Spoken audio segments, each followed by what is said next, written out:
سلام بینندگان عزیز و خوش آمدید به برنامه اخباری آزادی. زرنگزی نوروزشاه هستم در خدمت شما. نخست توجه کنید به سرخط موضوعهای امروز 30 می. دیدار پرزیدنت‌های تاجیکستان و ایران پس از چند سال تیرگی روابط میان این دو کشور. یخی مناسبت‌ها آب می‌شود. قضیه افغانستان این ما خواهیم نخواهیم این حتما یکی از همون تریگرهای اساسی است که تاجیکستان و ایران به هم نزدیک میکنند. افزایش تحریم‌های اقتصادی و فضای نامساعد تجارت صاحبکاران روس را به ترک وطن و کار و زندگی در دبی مایل کرده است. بسیاری از تاجران روسی که اسمشان در روخط تحریم شده ها ثبت نشده است، دبی را همچون مکانی بی‌طرف برای صاحبکاری ارزیابی میکنند. و زور ناظرانی را فقط بر رانندگانی به قول به پشت و پناه می رسد. شکایت رانندگان در پل‌ها از مناسبت نابرابر و قانون شکنی ناظران. امامعلی رحمان رئیس جمهوری تاجیکستان در تهران با همتای ایرانیش ابراهیم رئیسی دیدار کرده است. امامعلی رحمان شام دیروز به ایران رفت و 2 روز آنجا میماند. به اطلاع رسانه‌های ایرانی سفر پرزیدنت تاجیکستان با هدف بهبود روابط دو کشور برپا شده است. دیدار و ملاقات رهبران تاجیکستان و ایران در شرایط برگزار می شود که دو کشور دوام چند سال اخیر روابط تیره داشتند. مولا رجب یوسفی و شهلای عبدالله این موضوع را با تحلیلگران در میان گذاشتند. امامعلی رحمان در تهران بار اخیر رئیس جمهوری تاجیکستان 9 سال پیش به ایران سفر کرده بود. 2 سال بعد از سفر اخیر رحمان، مناسبت دوشنبه و تهران به گفته تحلیلگران به پایین ترین سطح خود رسید. مقامات تاجیک ایران را به دستگیری از حزب ممنوع نهضت اسلام متهم کردند. تهران این را رد کرد. کارشناسان چند عامل را سبب نرم شدن مناسبت دو کشور می‌دانند. پیش از همه اونی که قضیه افغانستان این ما خواهیم نخواهیم این حتما یکی از همون تریگرهای اساسی است که تاجیکستان و ایران به هم نزدیک می‌کند. دوم خوب مسئله قرقیزستان ما خواهیم نخواهیم این چیز حتما تاثیر خودش میرساند، چون قرقیزستان مثلا از ترکیه و گرفته است، سلاح گرفته است، دستگیری همان سازمان کشورهای ترک برخوردار شده است.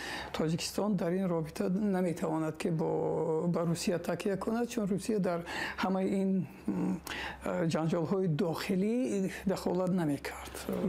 مجموعاً دوستی ما همون دوستی خواهد ماند، چون که ما با خلق ایران هیچ پروبلم نداریم و نداشتیم و نخواهیم داشت. لحن گفتار مقامات تاجیک در برابر ایران حالا تغییر کرده است. تحلیلگران نزدیک به مقامات حالا از دوستی دو خلق برادر صحبت میکنند. که این نه برای اون است که ما از کسی میترسیم یا اتفاقشی نداریم، بلکه برعکس همون همکاری های یا که هم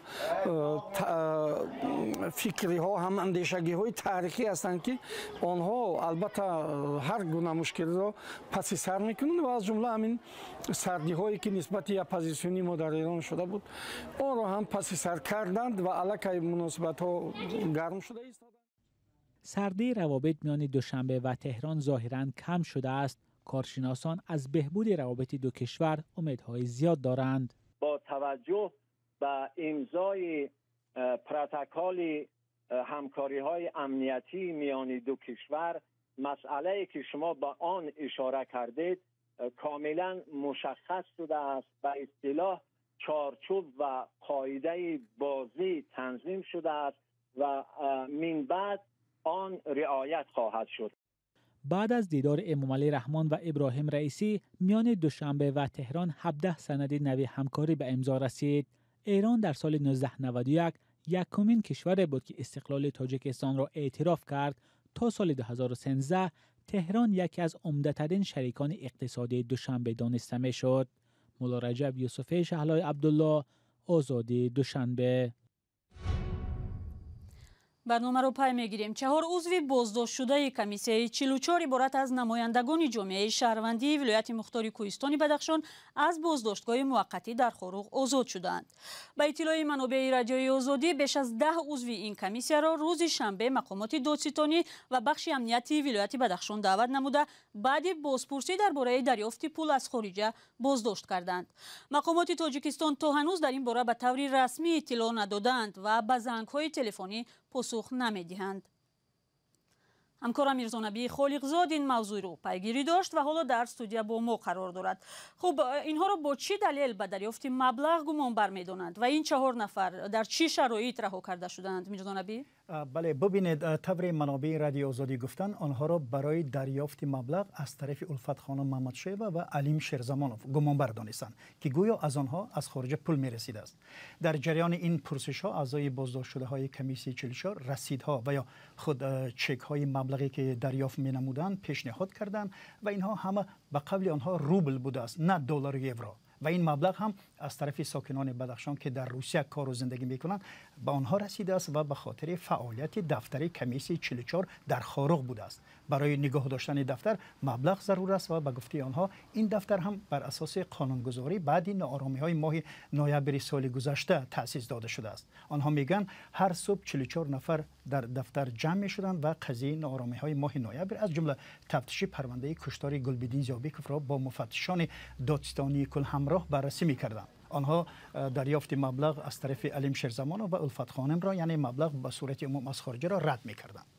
و پس از رها شدن 4 نفر از بازداشت شده های این کمیسیه 6 نفر از جمله حقوق شناس کمیسی 44 فراموز ارگاشف در بازداشت است و منبع هایی که به ما صحبت نمودند میگن که فشار و زوری مقامات در بازداشتگاه در نسبت آنها وجود دارد و این را رد نمیکنند. بله، همونطوری که اشاره کردید بعد از اینکه اعضای کمیسیای 44 به چنین حال افتاد تحقیق حوادث ماه نوامبر از جمله قضیه کشتار گلبدین زیابیکوف در چه شرایط است؟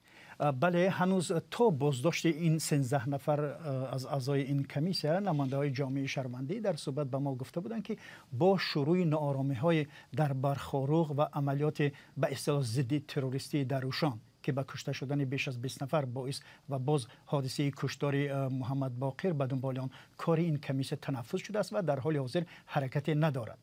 پس از این حادثه اعضای جامعه شهروندی از صحبت خودداری میکنند، ولی مادر گلبدین زیابیکوف با نگرانی به ما گفت که هیچ پیشروی در قضیه فرزندش دیده نمی شود و از جمله گفت که از دادستانی کل روز 13 می نامه دریافت کرده است که در آن گفته شده است تحقیق مرگ پسرش ادامه دارد و از نتیجهش خبر خواهند داد. او با شنیدن خبری بازداشت نماینده های کمیسیای 44 خیلی ناراحت شد و گفت امیدش به نماینده های این کمیسیه بود که همراه با مفتشان تفتیشات را یعنی که اینها پیش می بردند. و ببینید که کمیسی 44 در پی اعتراضهای ماه نوامبر سال 2021 در مرکز ولایت بدخشان تشکیل شد و از حادثه های مرگ گلبدین هم 7 ماه میگذرد، اما طبق کارشناسان میگویند از صحبت نماینده های دادستانی کل و جامعه شهروندی بدخشان به نظر میرسد که به طور مشخص کار نظررسی یعنی که نظررسی انجام نیافته است. تشکر میرزا نبی. اعضای کمیسیای 44 در ناآرامی های ماه نوامبر سال گذشته مذاکره کننده اساسی با مقامات بودند. با میانروی آنها به اعتراض 4 روزه در خروق خاتمه داده شد، اما بعداً از طرز کار مفتشان و شیوه تحقیق حادثه ها ابراز نگرانی کردند. امروز رهبران اتحاد اروپا با هدف خاتمه بخشیدن به تجاوز مسکو بسته نوی تحریم های روسیه و کمک به اوکراین را بررسی میکنند. تحریم ها تا این زمان هم فضای کاری روسیه را بسیار دشوار نموده شمار زیادی صاحبکاران را به ترک کشورشان وادار کرده است. همکارمان شهلای گلخواجه میگوید بی‌طرفی امارات متحده عرب در مسئله جنگ اوکراین و فضای خوب صاحبکاری روس‌ها را به این کشور جلب کرده است. وسعت تجاوز روسیه به خاک اوکراین و تحریم آن از سوی کشورهای غربی شماری از صاحبکاران روس را به ترک وطن و جستجوی شغل در خارج وادار کرده است. خبرگزاری فرانس پرس می نویسد فضای مناسب تجارت و خودداری امارات متحده عرب از محکوم نمودن تجاوز روسیه در اجلاسه شورای امنیت سازمان ملل متحد صاحبکاران، حقوقشناسان و تاجران روس را برای مهاجرت و کار در این کشور مایل نموده است. اصلا امارات متحده عرب و به ویژه امارات دبی همچون مکان سیر و سیاحت روس‌های ثروتمند شناخته می شود. یوخن کنخت مدیر عامل منطقه بین‌المللی آزاد تجارت در امارات متحده عرب میگوید سر از آغاز سال روان شماره کارجویان روس در مؤسسه زیر رهبری او 10 برابر بیشتر شده است. ابتدا اساساً شرکت‌های اطلاعاتی و تولید نرم افزار به اینجا می آمدند. حالا تمام نمود صاحبکاری، نمایشگاه‌های هنری، فروشگاه‌ها، تجارتی قسم‌های احتیاطی همراه کارگران و انبارهایشان در اینجا مسکن می‌گیرند. پیش بینی می شود که در آینده این روند توسعه می یابد. ماه اپریل رئیس بانک ملی روسیه الویرا نبیولینا گفته بود که تحریم اقتصادی کشورهای غربی به همه بخش‌های اقتصادی این کشور تاثیر گذاشته باعث بازسازی ساختاری خودجگی روسیه خواهد شد. داریا نیوسکایا خادم شرکت روسی حقوقی این حرف را تصدیق می کند. مشتریان ما با سبب محدودیت‌های بانکی و دیگر مشکلات جاری وابسته به تنظیم تجارت خارجی نه تنها با اتحادیه اروپا بلکه با کشورهای دیگر هم مشکلی دارند. از این رو بسیاری از تاجران روسی که اسمشان در روخط تحریم شده ها ثبت نشده است دبی را همچون مکان بی‌طرف برای صاحبکاری ارزیابی می‌کنند. این خانم که چند پیش از روسیه به دبی کوچیده است باور دارد که برای روس‌ها تشکیل روزگار و تجارت در غریبی آسان نخواهد بود. او یک ماه این جانب نمی‌تواند 5000 یورو را که از مسکو به دبی فرستاده بود بگیرد، زیرا پولش در بانک‌های اروپایی بند مانده است. به قول این خانم اذیت اساسی تحریم‌ها بر دوش صاحبکاران سطح میانه است، زیرا اکثری به اصطلاح اولیگارخ‌ها و یا ثروتمندان روس بر وقت شناسنامه‌های کشورهای دیگر را گرفته سال‌هاست که در خارج روسیه به سر میبرند. در میان 10 میلیون اهالی امارات متحده عرب اکثریت را خارجیان تشکیل میدهند و بسیاری ها این کشور را مکان رشد صاحبکاری عنوان دادند. شما برنامه اخباری آزادی رو تماشا دارید. شکایت رانندگان در کلاب از قانونشکنی کارمندان بازرسی دولتی اتومبیلی بیشتر می شود. با ادعای راننده ها مناسبت ناظران راه با صاحبان ماشین ها برابر نبوده، معمولا رقم ماشین رانندگان بی پشت و پناه را می کندند، کاری که در نسبت برخی از دیگر رانندگان دیده نمی شود. اخیراً خبرنگار رادیوی آزادی در منطقه کلاب محمود جان رحمتزاده هم شاهد این حادثه شد و این لحظه را ثبت و گزارش تهیه کرد.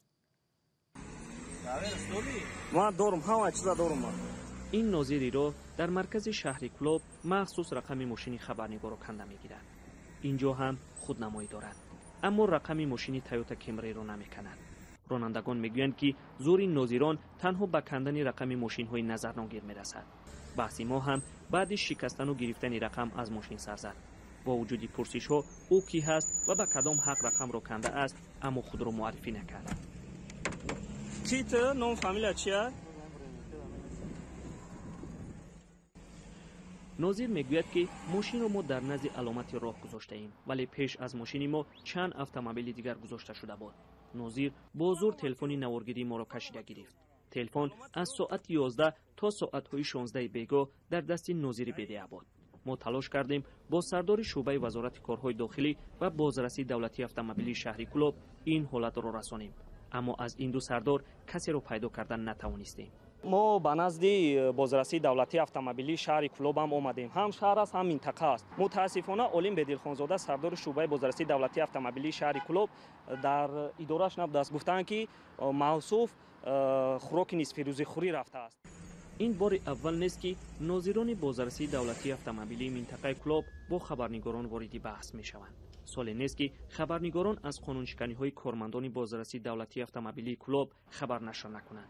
هرچند کارمندان بدهی کلوب میگویند که آنها کارمندان قانونشکن را از صفشان تازه میکنند، ولی تاکنون شکایت‌ها از بالای کارمندان بازرسی دولتی اتومبیلی شهر کلوب کم نشده است. کاری که این ناظر کرد، رانندگان میگویند که روزی نیست آنها به چنین حالت در نزد بازار کلوب گرفتار نشوند. محمود جان رحمتزاده، آزادی، کلوب. این آخرین مطلب در برنامه امروز بود. خبر و گزارش های بیشتر از این را شما می توانید در وبسایت و صفحه های رادیوی آزادی در فیسبوک و اینستاگرام پیدا کنید. تشکر برای همراهی و تا برنامه های فردا خود را احتیاط کنید. خدا نگهدار.